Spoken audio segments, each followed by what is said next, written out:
Mr. Secretary Marco, your visit to our eternal and undivided capital, Jerusalem, is a powerful affirmation of a powerful bond. We stand in a time of immense challenges, the aggression of Iran and its terrorist proxies, those who chant death to America, death to Israel. And they are not chanting it by accident because they see Israel as the front line of American civilization here in the Middle East.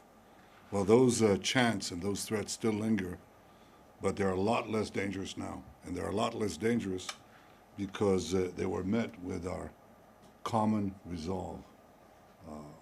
And the decision by President Trump to target the nuclear facilities of Iran was not merely a militarily wise thing to do, it was also a message to the entire world that the United States acts to defend its interests and defend its allies.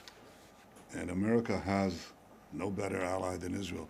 It's obvious that Israel has no better ally than America. You've been a remarkable partner, and our alliance, I think, has been forged for ages. President Trump says, he said to me the other day, he said, remember October 7th. That's what he said. It's like, remember the Alamo, remember October 7th. And we remember. We remember the savagery, we remember the incredible massacre of the innocent. We remember our hostages, and we're committed to bringing all of them home, the living and the dead. And we appreciate all the help that President Trump and you have given us in this sacred task.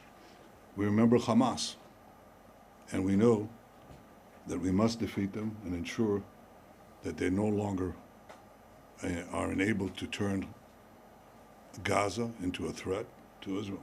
They no longer should be there. Your presence here in Israel today is a clear message that America stands with Israel. You stand with us in the face of terror, in the face of the incredible, I would almost say, Middle Ages lies that are directed against us, the rising anti-Semitism in the world, and really the weak governments that are putting pressures on us because they collapse under the pressure of Islamist minorities and incredible vilification. I want to thank you personally for your unwavering support of Israel's right to defend itself, for standing firmly against those who seek to isolate and demonize our nation.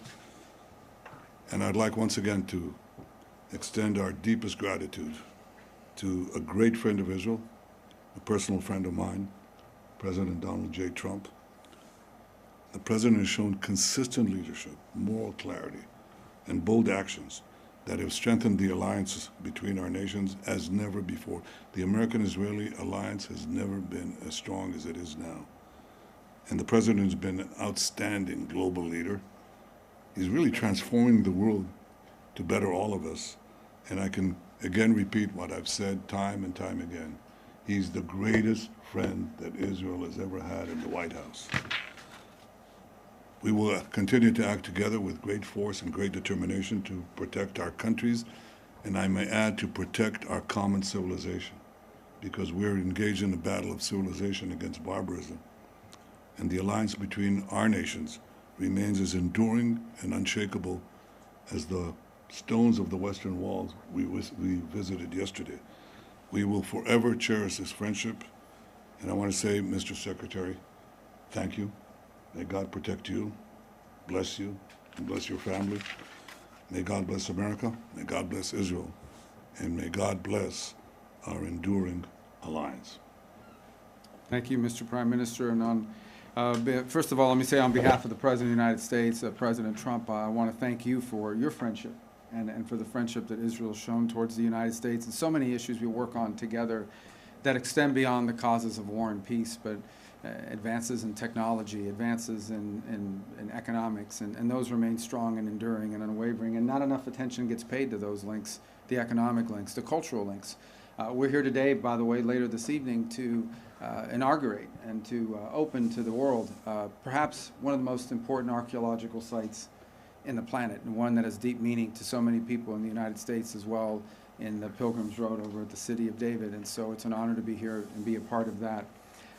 As far as the President's been clear on the ongoing issues in Gaza, and that is that every single hostage, both living and deceased, needs to be home immediately.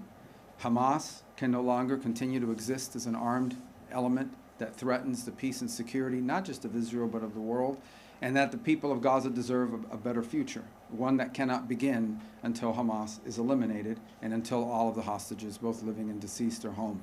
And he remains committed firmly to that objective. And that's what we seek to talk about today, have talked about today, and will continue to talk about, and that is the road forward on how to achieve those things. Those objectives remain.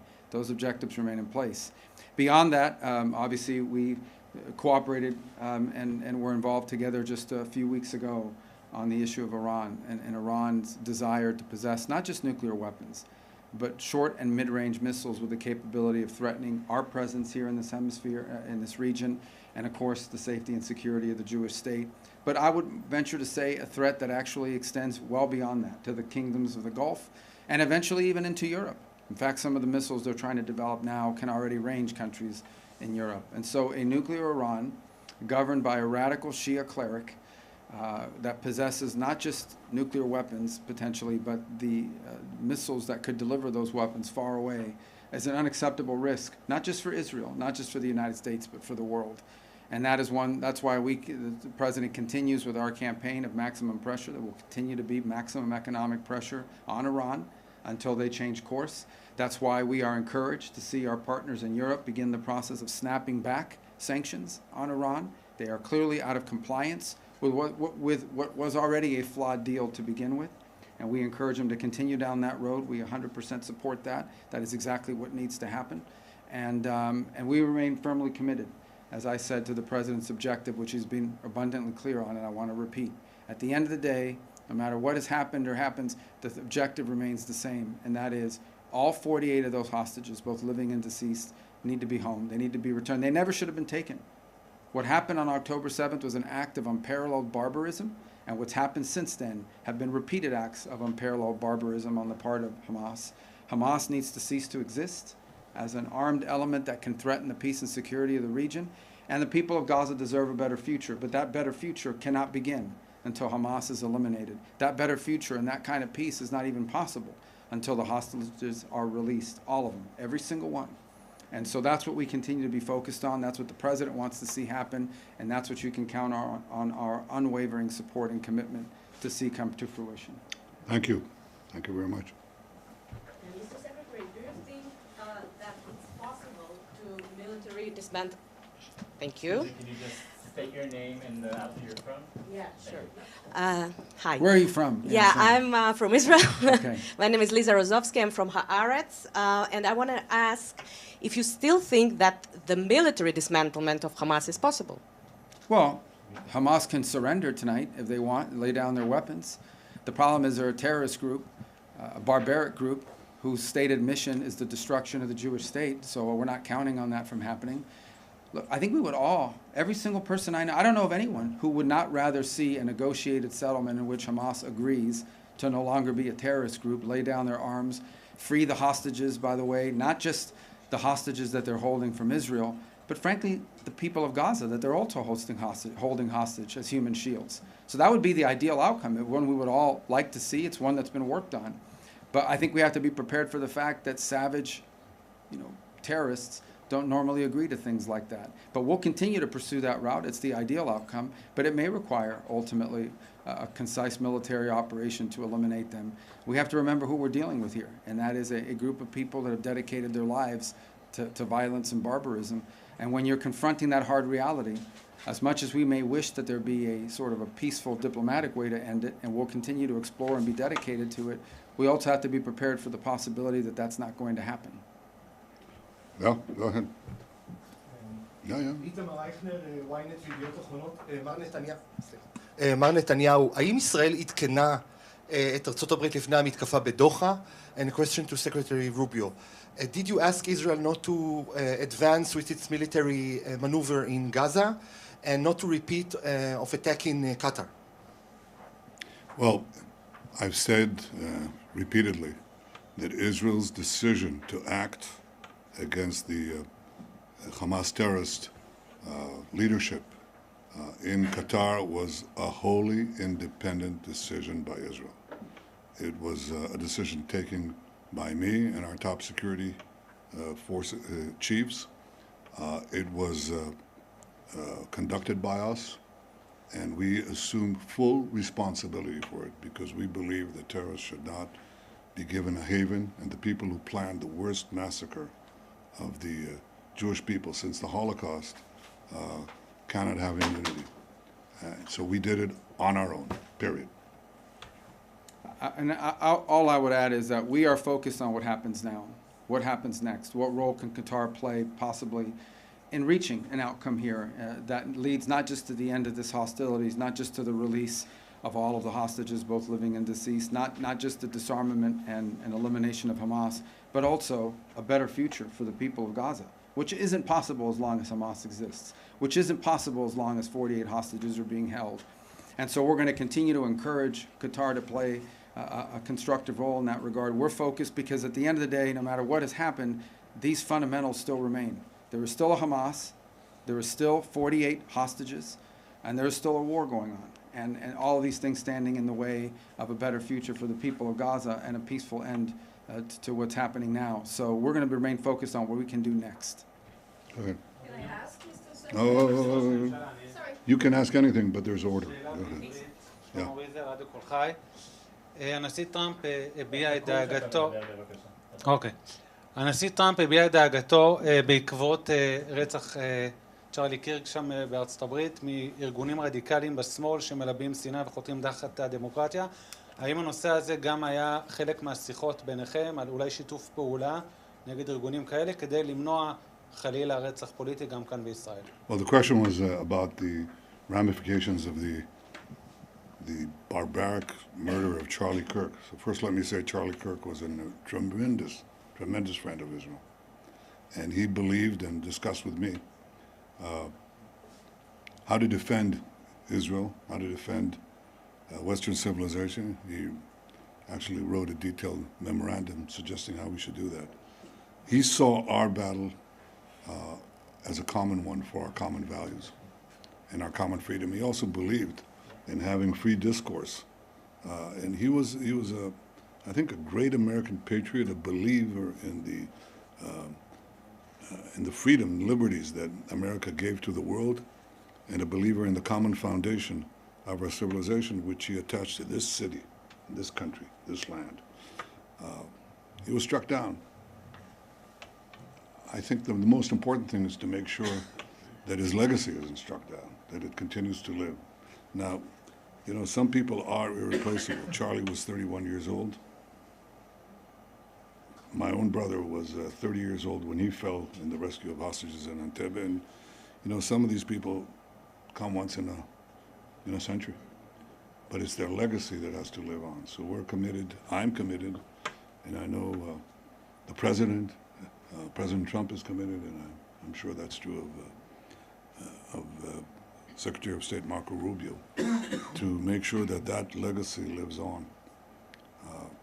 How to address the threats is what you're saying. How do you actually address the threats of the poisonous incitement of the people who don't believe in free speech, who believe in the imposition of their views on others, who speak of democracy but actually want to trample democracy into the dust? How to deal with that? I think it's a common problem. I think the world right now, the Western world, America, Israel, are being challenged by extraordinary violence from political opponents within the countries. Extraordinary violence. President Trump has, there's been 2 attempted assassinations on him. One nearly succeeded. I've been targeted myself with death threats, which are pretty much daily. My family is targeted. And so are ministers and public figures. They're harassed, they're threatened in Israel and in America. And this is a challenge to our democracy. Democracy is supposed to be the nonviolent resolution of conflict within a society. Nonviolent resolution. The decisions are made not by bullets, but by ballots. And these people increasingly are more and more violent. And the more they speak of democracy, the more they threaten it. They basically say that the greatest danger to democracy is democracy. You're not going to have the rabble decide. I mean, these people who go to the polls, who are they? We're the enlightened ones. We're raised above that. That's the true democracy. The true democracy is to ensure that there is no democracy. And there's double talk. There's the use of words that mean entirely different things. And that certainly won't derail us, but I'm sure that we should take all the actions independently and jointly to protect our liberties, our way of life, our democracies. Well, a couple points on, I think it's horrifying to see any human being executed before the entire world because of the social media. It was a particularly difficult week this week in the White House and in Washington because Charlie Kirk wasn't just someone who supported the president. He wasn't just someone that we were aware of. He was a personal friend to a lot of people in that White House. The president, to the vice president, to multiple people. It was a combination, political assassination, but also death in the family type event. And it was shocking to a lot of people to see. Apart from the tragedy of it for him and for his family and for the nation, really, is the irony. Charlie was one of the few people out there that was actually engaging what we need more of, and that is debate and conversation among people with strong disagreements. People know Charlie Kirk because of his role on campuses. He would go on college campuses, and he would actively seek out and invite people who strongly disagreed with him to come to the microphone and engage in a back and forth. The alternative to the back and forth is to just attack each other. It's very easy to just do podcasts and just do interviews and give speeches where you attack the other side. It's much harder to engage people whose views are diametrically opposed to yours and engage them in a debate. And he did that. But he didn't just do that on college campuses, because that's what he was best known for. He did that online as well. Charlie was a frequent guest on the podcasts and on the shows of people who he did not agree with. And he had guests on his show that he did not agree with. He was actually a guest on Gavin Newsom's podcast and engaged in debate with the Young Turks, and as well as going around the world engaging in some of these lecture series with people from the other side. And I don't even say the other side of the aisle, other side of ideological divides, because sometimes it wasn't just partisan. And to see someone who was engaged in what we need more of assassinated in the process of doing exactly that. Because that's where he was assassinated. He was assassinated in the middle of that kind of discourse. I think was an effort not simply to silence Charlie's voice, but I think is an effort to intimidate and silence that kind of effort in America. And I think for the world to engage in that kind of discourse with people you disagree with. And once a society loses the ability of people with strong disagreements to engage in discourse, then the only option you're left with is either silence or violence, neither one of which is acceptable. Both are very destructive. Let's take from the foreign press. So let's Thank you. Tom Bateman from BBC News. First of all, Mr. Secretary, you have very vocal anger from Arab countries, your Gulf allies, over the Israeli strike last week, accusing Israel of barbarism in their words. Isn't this a crisis now for American diplomacy? And how are you going to assure your Gulf allies, as the President says, that this won't happen again? And Mr. Prime Minister, can you give us your assessment of whether last week's attack did actually kill any of the Hamas leadership in the building? And in Gaza City, with tower blocks being destroyed every day, dozens dead daily, are you simply using the civilian population of Gaza as a means to apply pressure on Hamas? Well, let me begin with a question you asked me, and that is, we have strong relationships with our Gulf allies. We work very closely with them on a number of things. We've been engaged with them. We've been engaged with them consistently before what happened and after what happened. And ultimately, the point we will make to everybody is that some fundamentals still remain that have to be addressed, irrespective of what has occurred. The reality of it is we still have 48 hostages. We still have a Hamas that is not only holding 48 hostages, they're holding Gaza hostage, and they're using civilians as human shields. There's still a dangerous element, and as long as they exist, as long as they're around, there will be no peace in this region, because they are not agents of peace, they are agents of barbarism. And it's still a fundamental fact that the people of Gaza deserve a better future, a future which is not possible until the hostages are all released and Hamas no longer exists. all these fundamentals still exist. They all still have to be addressed. And that's what we're going to remain focused on as we engage with our allies in the Gulf, is how can we continue to work together to address those three things, which we think are pillars. Solving those are pillars of the broader construct I think all of us hope for the region. There's immense cynicism and hypocrisy in the condemnation of Israel. After 9/11, the Security Council of the United Nations passed Resolution 1373. And that resolution said that states must not harbor, give safe haven, finance, plan, or allow such actions for terrorists. It didn't say some actions in this part of the world, or some nations cannot do it in this part of the world, but they can do it in another part of the world. And of course, the United States acted very boldly against the terrorist havens that were given to Al-Qaeda in Afghanistan, the terrorist haven that was given to the chief terrorist, bin Laden, in Pakistan.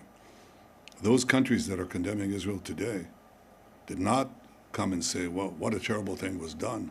The sovereignty of Pakistan was violated. The sovereignty of Afghanistan was violated.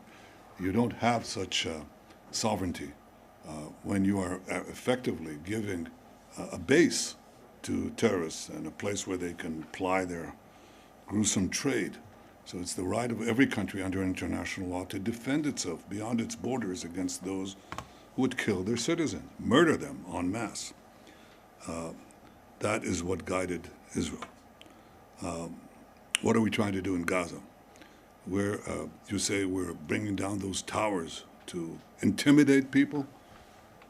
We're not bringing down those towers to intimidate people. Those towers are serving as Hamas strongholds. But what we're doing is we're telling the population, because we're going to take over and destroy the Hamas stronghold, they're one of the last two strongholds and the most important one that Hamas has left in the Gaza Strip. We ask you to leave. And what is Hamas doing? They're asking them to stay because they want to use them as human shields, as they've done from the beginning of the war. And we say, leave, please leave. Do leave, fast, and as fast as you can. And that's what we're doing right now. Hamas is telling them, Hamas is not only telling them, don't leave, but in previous occasions, including a few weeks ago, they shoot them. They shoot women and children in the legs, beginning with the legs, then they go higher if it doesn't work, to keep them in harm's way. So I think that to the extent that the world again is falsely condemning Israel, they should get their priorities and their facts right. It is Israel that is trying to clear the combat zones from civilians. It's Hamas that's trying to keep them in. So we'll continue to do what we can to make sure that they're out of harm's way, and we'll complete our mission, which is to free all our hostages, get them all back, and make sure that Hamas is eliminated. And on the assessment of the impact of the strike, whether the leadership was killed in Doha? Well, we're still getting the final reports. I'll tell you what the impact of the strike is. We sent a message to the terrorists. You can run, but you can't hide, and we'll get you. Anabowski put first.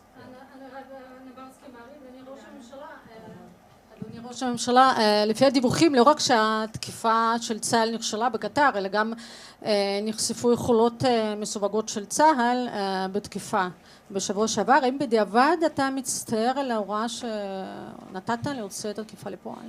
Well, I don't accept the premise in your question, which is that Hamas, that the raid failed. Didn't fail because it had one central message, and we considered it before we launched it. And that is, you can hide, you can run, but we'll get you. You can, and this is important. I mean, terrorists they think they enjoy immunity, they'll do it again and again and again. And if you deny them that immunity, they'll think twice. לכן הטענה שהפעולה בקטר נכשלה, אני לא מקבל אותה, כי הדבר העיקרי שרצינו להעביר זה המסר. שאתם לא מקבלים חסינות בשום מקום בעולם. זו הייתה המדיניות שלנו, וזאת היום המדיניות שלנו. Mr. Prime Minister, Robbie Grammer with the Wall Street Journal. Just to put a finer point on it, would you rule out further strikes on Hamas operatives in foreign sovereign countries in the region? And for Secretary Rubio, what's your message to close U.S. allies like the UK, which you plan to visit, on the vote at the United Nations to advance a Palestinian state, not just to nations overall, but some of our closest allies like the UK? Thanks. The principle that terrorists should not have immunity wherever they are, wherever they may be, was not established by me. We had a massacre a few decades ago. It's called the Munich Massacre, in which PLO terrorists murdered our athletes to the Olympic Games. And my predecessor, Golda Meir, vowed that we shall track down these terrorists and get them one by one, which is what we proceeded to do in the leading European countries. And we did this one by one by one. I didn't hear a great cry of wrongdoing to these countries. Even though they weren't harboring terrorists, the terrorists were there. Okay, they didn't even harbor them, as is the case in other cases. The terrorists happened to be on that soil, and we acted, which is what democracies do, including the leading democracy, when they have the ability to target terrorists to threaten their civilians. So this is a principle we established. It's a principle we follow. It hasn't changed. On your question, these things that people are doing and these different countries are doing at the United Nations, first of all, they're largely being done because of their own domestic politics. Second of all, they're largely symbolic. They have really no impact whatsoever in bringing us any closer to a Palestinian state. The only impact they actually have is it makes Hamas feel more emboldened. It makes other elements like Hamas feel more emboldened. It actually has made it harder. It's actually served as an impediment to peace. In the past, we have seen when these statements have come out, you know, maybe there's a negotiation going on. Maybe you think you've actually made some progress on getting some hostages released or an end to the war.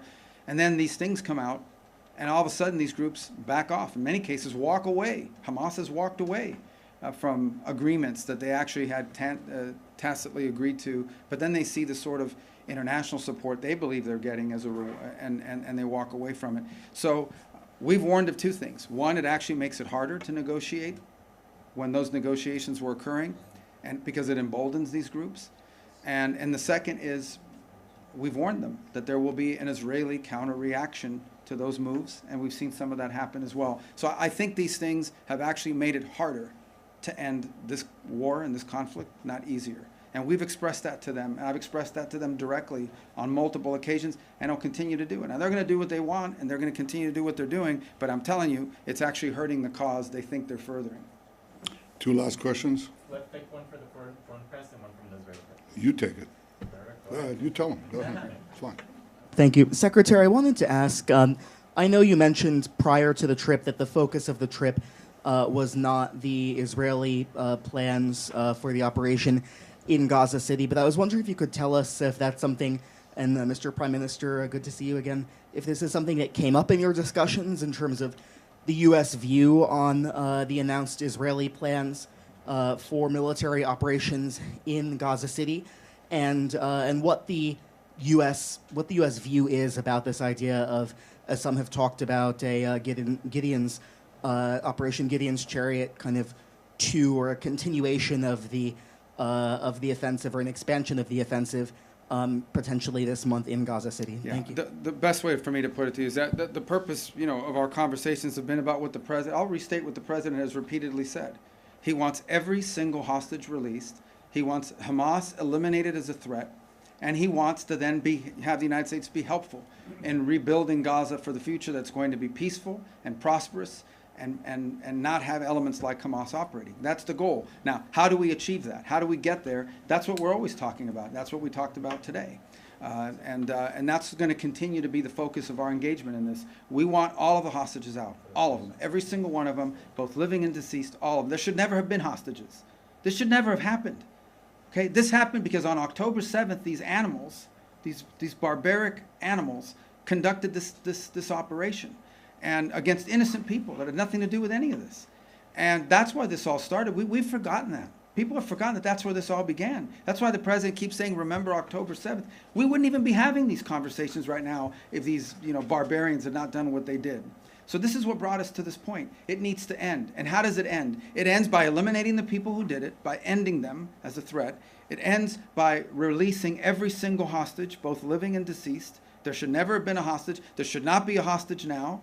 And then, when all of that is done, then we can begin the work, I hope, internationally, to providing the people of Gaza the kind of future that they deserve, but that they will never have as long as a group like Hamas exists. So that's been our focus, and obviously, we have been the focus and at the core of much of what we talked about. How do we achieve what I believe is a shared goal, not just of the United States and Israel, but of multiple countries around the world and certainly in the region who want to see the same outcome. And that's what we've been focused on. That's been the president's focus. And he wants that to all happen as soon and as quickly as possible. You asked a question. What was the tail end of your question? Just if you could comment about following your discussions of the past couple of days about Israel's plans with regard to Gaza City and potential expansion of the offensive there. Well, I'm not going to talk about our tactical plans. I leave that to our military people in the field. But I have stated the cabinet's decision on 5 principles that I brought before it. And as Secretary Rubio correctly said, this war could end now. And it requires the first step for Hamas to lay down its arm, to release all our hostages. And I'll bring you the 3 other points that we put forward. One, the third is that Gaza should be demilitarized. Demilitarized is different from just laying down your arms, because you want to make sure that arms are not smuggled into Gaza and arms are not produced in Gaza. So demilitarization is the third point. Overriding Israeli security responsibility is the fourth point, to make sure that there's no resurgent terrorism, Hamas or from any other organization. And the last thing is to establish a transitional civilian government by people who do not advocate the destruction of Israel, do not educate their children to terrorism, finance terrorism, or launch terrorism. These are the 5 points, and we're committed to doing it. We're now, Secretary Rubio said, how do you achieve this? How do you achieve the release of the hostages and eliminating Hamas if you keep Hamas there? If they surrender, lay down their arms, then you can do the rest without battle. And at any point, if you can do something without battle, it's better. Having been in battle, I can tell you it's not a lot of fun. And to see your friends die next to you is not a lot of fun. Or maimed for life, that's not a lot of fun. So if we can achieve this by having a Hamas surrender, all the better. One last question. I don't know. בבקשה. תודה. אברהם חסון, ערוץ 14. ראש הממשלה, מהם הצעדים המשותפים כתגובה אפשרית להצהרה עתידית על מדינה פלסטינית באו"ם, והאם הועלתה אפשרות לחלת ריבונות ביהודה ושומרון כתגובה לצעד העתידי? צעד העתידי הוא צעד עתידי, אתה לא חייב לחשוף אותו לפני כן, אבל ברור שאם נוקטים פעולות חד-צדדיות נגדנו, אז פשוט מזמינים פעולות חד-צדדיות מצידנו. Thank you very much. That's it. Thank you. I want to acknowledge, the presence of 2 extraordinary ambassadors here, Ambassador Huckabee, American ambassador to Israel, and Ambassador Leiter, Israel's ambassador to the United States, our foreign minister, Gideon Sa'ar, our National Security Council head, Tzachi Hanegbi, and my staff, and your staff. Yeah, all great people. Thank you. Thank you. Thank you very much.